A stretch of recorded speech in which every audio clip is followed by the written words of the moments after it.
हमने 24 अगस्त 2025 को छोटाराम धाम से भाईचारा यात्रा शुरू की है और 90 के 90 विधानसभा में जाकर के भाईचारा सम्मेलन कर रहे हैं और 5 अक्टूबर को उसकी वापसी है। लेकिन कुछ बाढ़ के कारण कुछ प्रोग्राम स्थगित करने पड़ गए। हमने हो सकता है कि 5 तारीख तक कंप्लीट ना हो पाए, तो आगे भी प्रोग्राम जारी रहेंगे जब तक भी 90 के 90 विधानसभा क्षेत्रों में हम जाकर के अपने भाईचारा यात्रा का मकसद, इसके 3 मकसद हैं।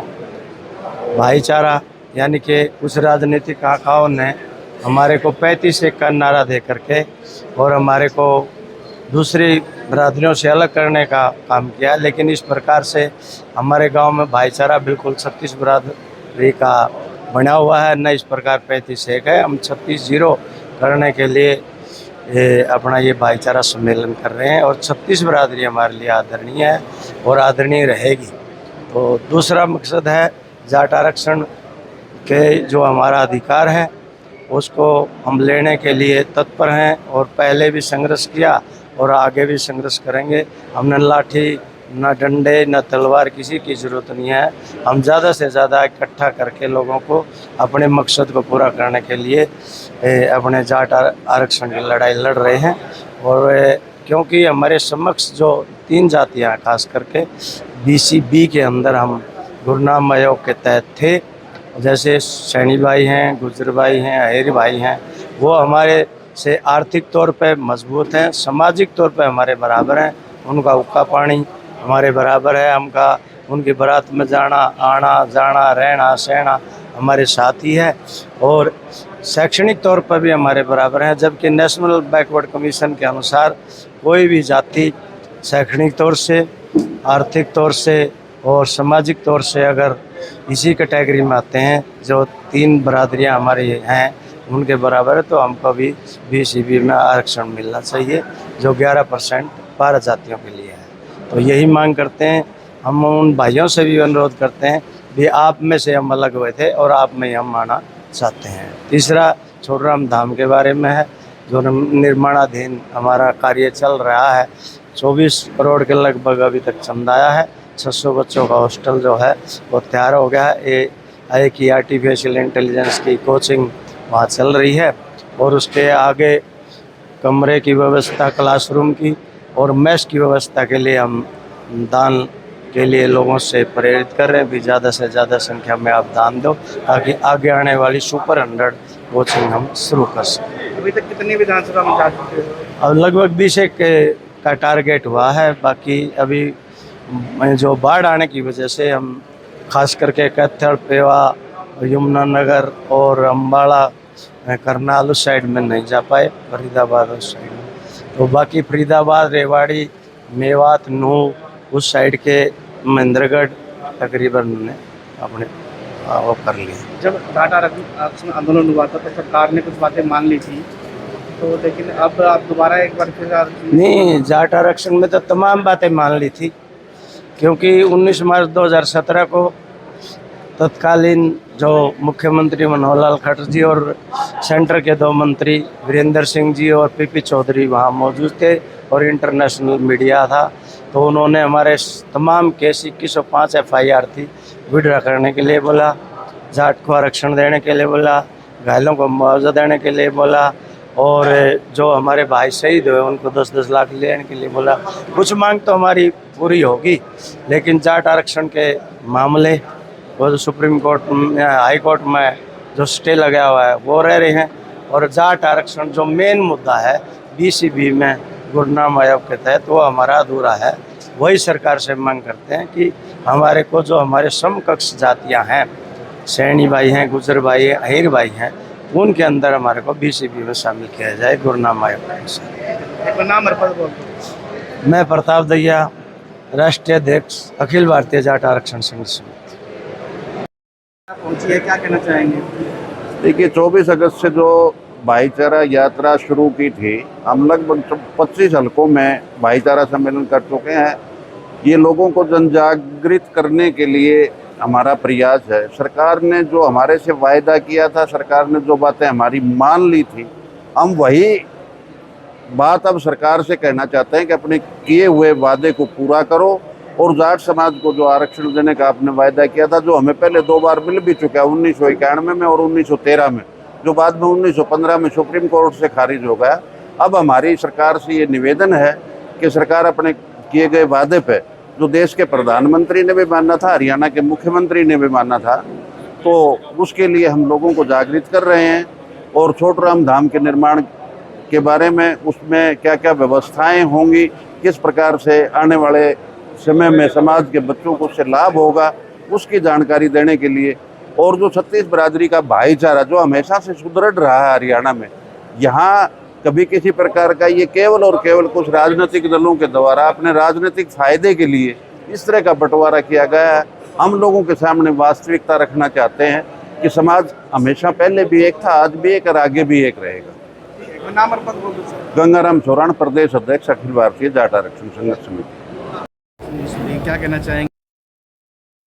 देखिए, प्रताप सिंह जैया जी के नेतृत्व में 24 अगस्त से एक भाईचारा यात्रा की शुरुआत हुई और भाईचारा यात्रा के 2 उद्देश्य है। एक तो जो भाईचारा है वो बना रहे और अखिल भारतीय जाट आरक्षण संघर्ष समिति जिन अपने अधिकारों की बात कर रही, जिन अपनी मांगों की बात कर रही, 36 बिरादरी के लोगों को ये समझाना भाई इससे नुकसान किसी का नहीं है। आज देश में सभी जातियों को आरक्षण है, स्वर्ण जातियों को भी 10% इकोनॉमिक आधार पे है और ओबीसी का आरक्षण भी इकोनॉमिक आधार पे ही है, वो सबके लिए नहीं है। तो लोगों को ये भ्रम पैदा करना, सब जातियों को बैठाना, कोई भ्रम में न रहे कि भाई जाट को मिल जाएगा तो किसका नुकसान हो जाएगा। और जो दूसरा छोटराम धाम का निर्माण चल रहा है उसके बारे में चर्चा करना भाई उसमें तेजी ले आई जाए। इन 2 मुद्दों को लेके हर जिले पे, हर विधानसभा पे यहाँ 2 सम्मेलन हो चुके और आज ये 3रा सम्मेलन है और इसके बाद एक मीटिंग बुला के ये निर्णय लिया जाएगा। मैं हरियाणा के भाइयों को ये भी बताना चाहता हूँ कि आंदोलन का मतलब तोड़ फोड़ और सड़क रोकना नहीं है। लोग बाग इस पर बड़ा विश्वास करते हैं और हमने कभी भी उस पर विश्वास नहीं किया। 52 दिन धरने चले, सरकार ने मांगे मानी, 2 मांगों पे स्टे लग गया था, एक आरक्षण पे स्टे लग गया था और एक केस वापसी पे स्टे लग गया था। और उस 52 दिन धरने में समय तो लगता है, किसान 13 महीने कोई तोड़ फोड़ने की शांतिपूर्वक तो रहे, लेकिन मजबूरी में प्रधानमंत्री को आके घोषणा करनी पड़ी उन चीज़ों की। तो एक तो लोग दिमाग से निकालने के आंदोलन का मतलब तोड़ फोड़ है। आज जो हम जहाँ बैठे जो चर्चा कर रहे हैं ये भी आंदोलन है। अगर हम कहीं मीटिंग करके किसी बात पर चर्चा करते हैं तो वो भी आंदोलन का हिस्सा है। तो इसी पर चर्चा करने के लिए तमाम जातियों के साथ भाईचारा बनाकर तमाम जातियों को ये समझाना कि एससी का आरक्षण अलग है, एसटी का आरक्षण अलग है। हरियाणा में बीसी ए और बीसी बी है।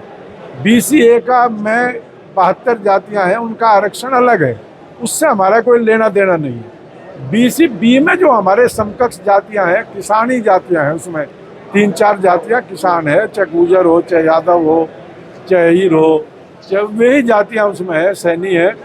बाकी उसमें 1-2 जातियां बाहर की हैं जो हरियाणा में नहीं है, कुरमई वो यहाँ नहीं है, लोधा लोधी वे यहाँ नहीं है।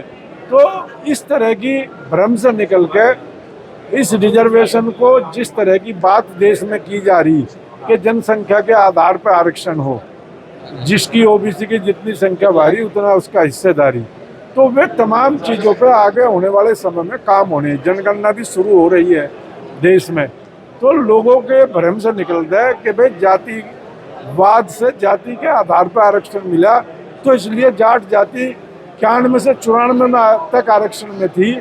उसके बाद भजन लाल ने साजिश करी और निकाल दिया, और जो हमारे साथ आरक्षण में शामिल थे उनका रख दिया कुछ का।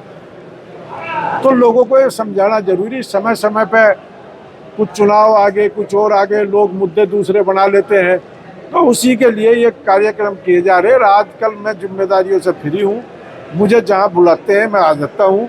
और बाकी प्रताप दहिया जी राष्ट्रीय अध्यक्ष हैं, गंगाराम चौरान जी प्रदेश अध्यक्ष हैं, और भाई आज़ाद लठवाल जी राष्ट्रीय महासचिव और प्रदेश के प्रभारी। क्या लगता है, इस तरह से जब आरक्षण हुआ था तो सरकार ने बातें मान ली थी, तो क्या लगता है सर अभी क्यों दूरी रहेगी? देखिए, एक चीज़ मैं और जाट को समझा दूँ।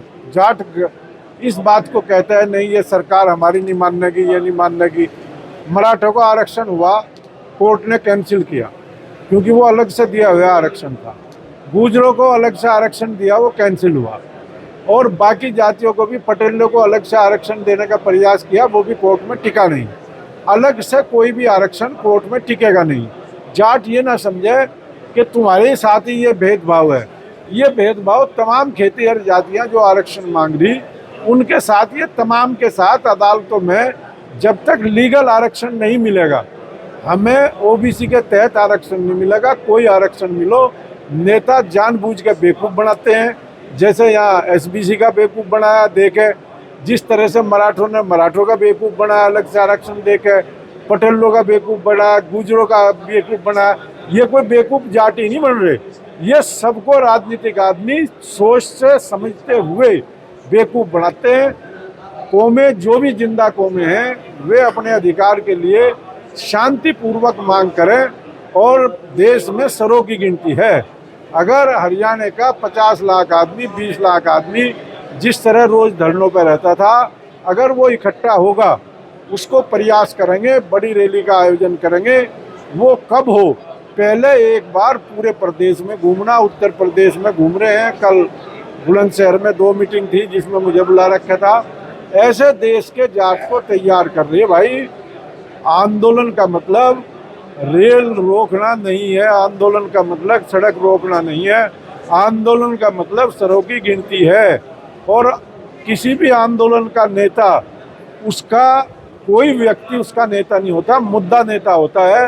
प्रधानमंत्री जी ने 13 महीने किसानों को बैठे हुए और घोषणा करी कि हमने कानून वापस ले लिया, सब उठ के चले गए। तो मुद्दा क्या था? मुद्दा था कानून। यहाँ मुद्दा है जाट आरक्षण। न यशपाल मलिक है, न कोई दूसरा नेता है।